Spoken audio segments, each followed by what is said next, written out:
Good morning, Acadiana. We're live at the Horse Farm, the site of the Lafayette Farmers and Artisans Market. Of course, lots of great farmers markets in Acadiana where you can get all kinds of great produce, especially this summer. There are so many things. And joining me is Paul Io with E's Kitchen. We're going to be talking about some techniques when it comes to cutting and preparing some of these things, because I know, like, this butternut squash, to me, is a little daunting. So what are we going to do with that? Yeah, one of the important things is you always want to use the right tools to do something. So, of course, we've got the knife is one of the biggest tools in the kitchen, and it is very important to keep your knives very sharp. It's much easier to cut with a sharp knife than it is with a dull knife. You can see just cutting straight through with that. And what we're going to do is we're going to go ahead and cut these off. Now, this is one thing that people are going to have a strange, I don't know what to do with those. This is a butternut squash, and all you're going to really want to do, this one you definitely want to take the peels off of. Zucchini and stuff like that, you actually want to leave the peels on because they're very healthy and they're good for you. And you can see this is a very simple peeler.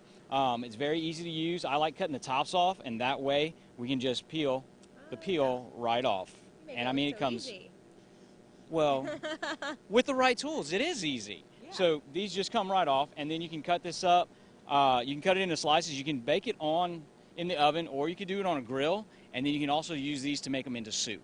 It makes a great, wonderful soup, great summertime thing, blend it up, whichever. Now, when you got the zucchini, you're going to go back to the knife. And like I said, I don't like peeling zucchinis. I like leaving them with the skin on, because that is where a lot of nutrients is. And what we're going to do with this one, we're actually going to cut it at an angle. And what that does, it'll give you a little bit more surface area when you're cooking the vegetables, so that you have more meat, flesh hitting the grill, and it just gives you more area. You can also do that with bread, and that's how you make your crostinis and different types of bruschettas and all that.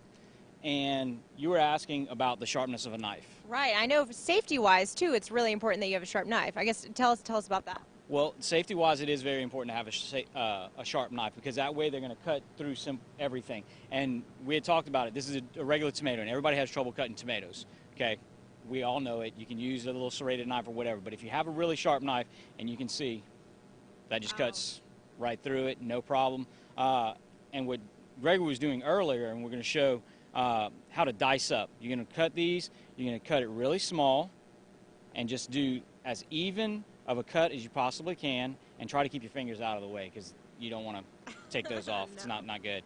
And then you just come through and you rock back and forth, just like this, and that'll cut it into the little dice squares that you need for that wonderful, wonderful salad that Gregory's made us a little earlier. It's actually marinating right now. Yeah. So that'll be really good. Wonderful. And as you can see, the sharpness of the knife really makes a difference there. We will have much more cooking to come later on GMA, but right now let's check in with Dave with weather. All right, Lizzie. Here's your weather on the 3s.